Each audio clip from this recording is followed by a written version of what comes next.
안녕하세요. 토요미스테리 디바제시카입니다. 여러분의 구독은 선택입니다. 전 계속해서 흥미로운 영상을 만들겠습니다. 미스테리라는 것은 참 많은 장르를 포함합니다. 끔찍한 살인, 이해 안 되는 실종 사건 또는 유령이 등장하는 공포 스팟이나 고대 문명이 소개되기도 하죠.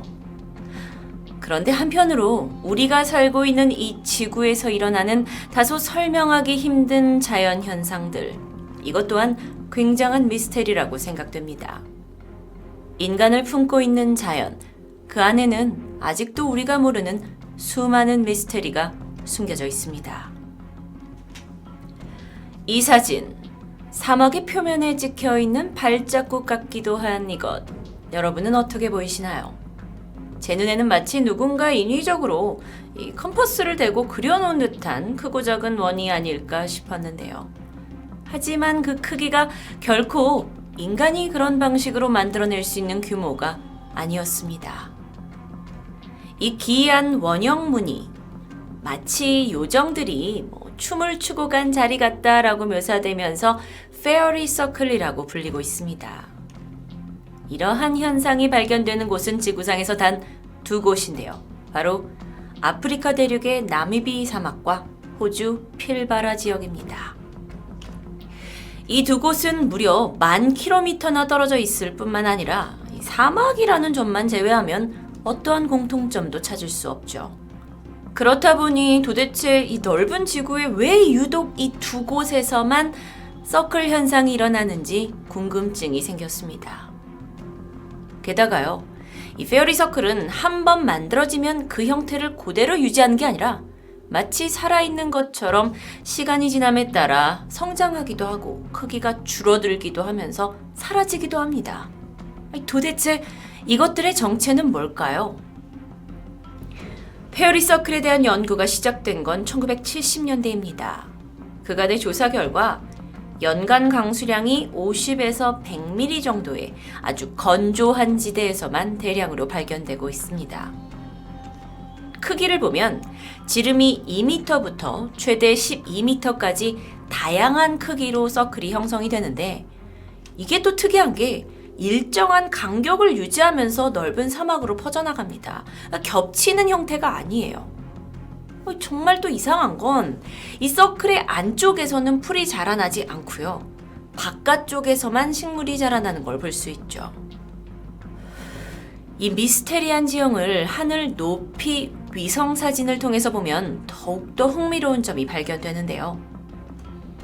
이렇게 분석 결과 같은 지역에 위치해 있던 서클의 넓이가 시간이 지나면서 확대되기도 또 축소되기도 하는데, 그렇다면 처음 서클이 나타났다가 완전히 사라지기까지의 수명을 계산해 보니까 작은 서클은 24년 정도, 큰 서클은 75년 정도로 기간도 다양했습니다.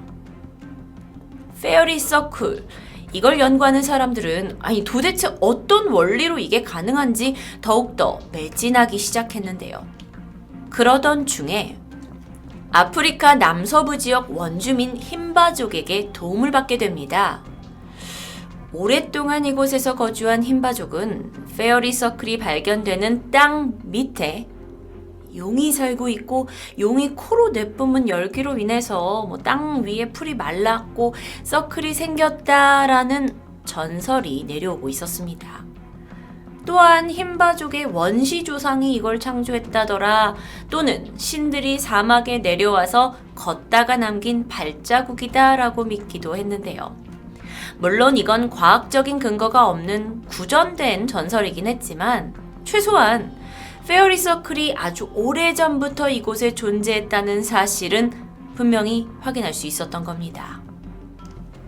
하지만 진짜 미스테리한 건 이 현상이 도대체 왜 생기냐는 거죠. 연구는 계속 이어집니다. 그러던 2004년 아주 놀라운 주장이 제기됐죠. 이 페어리 서클이 운석에 의해서 만들어졌다는 것입니다. 남아프리카 지질학 교수 리처드 박사는 그 근거로 1920년 아프리카 남서부 지역에서 발견된 거대한 운석 덩어리를 제시합니다. 이 운석이 대기권으로 진입하면서 마찰로 인해 운석 조각들이 비처럼 떨어졌는데 그때 그 운석 우가 사막에 떨어지면서 이 서클들을 만들어냈다라고 주장하는데요. 근데 여기에는 이의를 제기할 만한 부분들이 있습니다.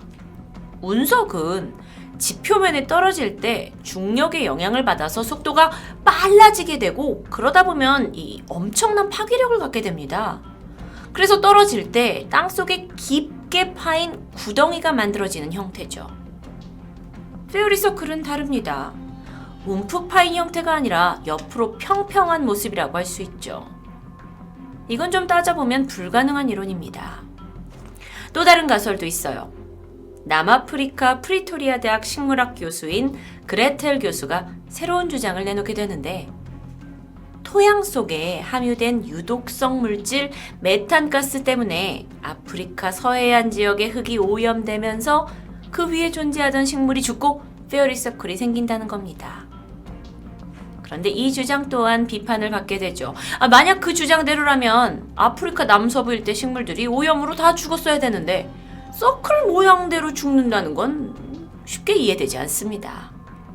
이렇듯 페어리 서클이 도대체 어떻게 만들어졌는가에 대해서 인간의 호기심은 계속되었고 도저히 원인은 밝혀지지 않는 사이 2013년 믿기 힘든 주장이 제기됩니다. 페어리 서클이 사막 흰개미에 의해 만들어졌다는 것이죠. 독일 함부르크 대학 노르베르트 위르겐스 교수가 사이언스지에 발표한 논문에 따르면요. 이 사막 흰개미가 이 페어리 서클 대부분에서 발견이 되는데 특히나 새롭게 만들어진 서클에서는 100% 발견된다는 조사 결과였습니다. 그래서 이를 기반으로 서클의 안과 밖의 토양 성분을 비교하게 되는데 성분 자체가 차이가 없어요. 하지만 유일하게 차이점이 있습니다. 서클 안의 토양의 수분 함량이 밖에보다 더 높다라는 것이었죠. 사실 이 사막의 연 강수량이 50에서 100ml라는 걸 고려했을 때 땅에 수분이 없는 건 정상적인 현상입니다. 그래서 서클 밖의 토양에서는 수분이 거의 없는데 유독 서클 안에서는 수분이 높다? 이걸 흰개미와 연관짓게 된 겁니다. 이 지역에 사는 사막 흰개미들은 식물의 뿌리를 갉아먹으면서 죽게 만든다고 해요. 근데 그 이유가 물을 공급받기 위해서입니다. 사막의 풀들은 물의 증발을 더 가속화시키는데 식물을 없애버리면 물이 지표면 밑으로 모이게 돼서 흰개미들이 계속 물을 공급받아 살 수 있다라는 원리였죠. 그러니까 흰개미들이 서클을 만들어서 그 안에 식물 뿌리를 갉아 먹으면서 물을 공급받기 위해서 이걸 하고 있다는 거죠. 게다가 서클의 크기가 점점 넓어지는 것도 흰개미가 더 많은 수분을 저장하려고 범위를 늘려가는 것이다 라고 설명합니다. 여태까지의 주장 중 가장 그럴듯하게 들리기도 했죠. 하지만 이에 대한 반대 의견도 있습니다. 페어리 서클은 특이한 기후와 지형 때문에 생성될 뿐이지 이 흰개미와 직접적인 원인은 아니라는 겁니다. 흰개미가 있는 다른 지역에선 이게 발생하지 않거든요. 호주의 괴팅겐 대학의 연구팀은 그 호주 페어리 서클 중에 154개에다가 구멍을 내고 드론까지 동원을 해서 조사를 했는데요. 이 호주 지역의 페어리 서클은 폭우 이후에 극심한 열에 의해서 수분이 증발되고 또 토양이 풍화, 이 같은 과정에서 페어리 서클이 만들어진다라고 얘기하면서 흰개미와는 전혀 관련 없다고 주장합니다. 게다가 흰개미가 굳이 왜 원의 형태만을 만드는 이유가 뭔지, 원과 원 사이의 거리가 또 일정한 이유는 뭔지, 그 크기와 위치가 규칙적인 거에 대해서는 전혀 설명할 수 없습니다. 흰개미가 그렇게 규칙적으로 만들었다? 글쎄요. 이렇게 엇갈리는 주장 속에 그나마 가장 합리적으로 인정받는 것은 식물들이 부족한 자원 환경에서 생존하기 위해 스스로 만든 패턴이라는 가설입니다. 그러니까 원형의 무늬가 있으면서 얘가 물을 포획하게 되는데 아까의 원리대로 그 원 가장자리로 물이 흘러 들어가게 만들어지고요. 이게 물의 양이 증가하면 식물 뿌리가 증가해서 토양이 느슨해지죠. 그럼 이 느슨해진 토양이 더 많은 물을 침투시켜서 원화의 가장자리에서 식물들이 자라게 만든다는 가설. 이 가설 또한 이해가 되려면 되겠지만 이게 유독 지구상에서 두 곳에서만 벌어진다는 것은 쉽게 설명되지 않습니다. 그러던 2017년 미국 프린스턴 대학 연구진이 흥미로운 결과를 발표했습니다. 자, 이들이 연구한 곳은 페어리 서클뿐만이 아니었어요. 또 다른 미스테리 지형, 미국 오리건주에 있는 마이머 마운즈, 그리고 남아공의 휴엘티, 그리고 브라질의 모룬두스입니다. 이게 총 4곳인데 여러분 사진 속에서 지금 보시겠지만 물론 페어리 서클과 형태는 다르지만 다 원형 무늬가 발견되는 곳이에요. 그리고 이곳은 그 작은 지역이 아니라 넓게는 수백 킬로미터 지역까지 규칙적으로 원형이 생기고 있는 점에서 미스테리한 지형이라는 동일점을 발견할 수 있었습니다.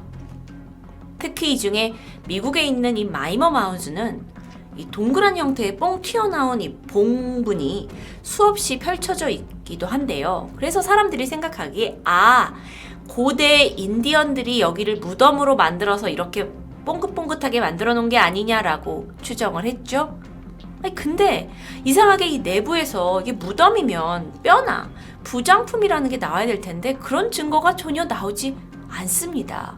그러니까 이게 인간의 힘에 의해서 만들어진 증거가 없는 거죠. 여전히 미스테리로 남아 있습니다. 물론 이곳을 연구하는 학자들은 최근에 이걸 땅다람쥐가 만들 거다라는 추정도 존재합니다. 프린스턴 대학 연구진에서 이런 서클들이 지구상에 형성되는 이유를 밝히기 위해서 데이터와 수학 이론을 연결해서 시뮬레이션을 가동시켰죠. 그리고 발견한 연구 결과는 이 원형이 흰개미나 설치류 같은 지하 동물과 식물들이 상호작용을 통해서 만들어낸 공동의 창작물이라고 주장합니다. 그러니까 예를 들어서 페어리 서클은 흰개미가 물을 더 많이 얻기 위해 육각형을 만들면 그 수분을 이용해서 식물들이 질서정연한 뿌리 시스템을 구축하면서 이렇게 서클 형태가 된다라는 것이었는데 이 수많은 원들 사이에서 보이는 특정한 패턴은 제한된 물에 너무 많이 서로 경쟁하지 않기 위해 형성된다고 설명합니다. 점점점 아리송해지는데요. 과연 그게 가능할까 싶기도 하고 실제 이 연구를 비판하는 과학자들도 있죠. 하지만 이 프린스턴 대학에서 내놓은 결과는 동물과 식물 사이에서 일어나는 생태 조직적인 어떤 메커니즘이 있다. 우리가 전혀 모르던 그런 사실을 발견한 데에는 큰 기여가 있다고 평가됩니다. 지금까지 페어리 서클이라는 지구상의 아주 신비한 지형을 보고 들어오셨지만 영 알쏭달쏭해지지 않았나 싶을 텐데요. 맞습니다.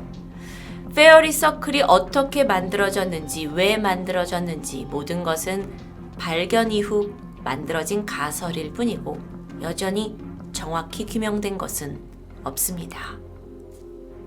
어쩌면 우리에게 진정한 미스테리란 아직 풀지 못한 우리가 살고 있는 이 대자연의 비밀 아닐까요? 토요미스테리 디바제시카였습니다.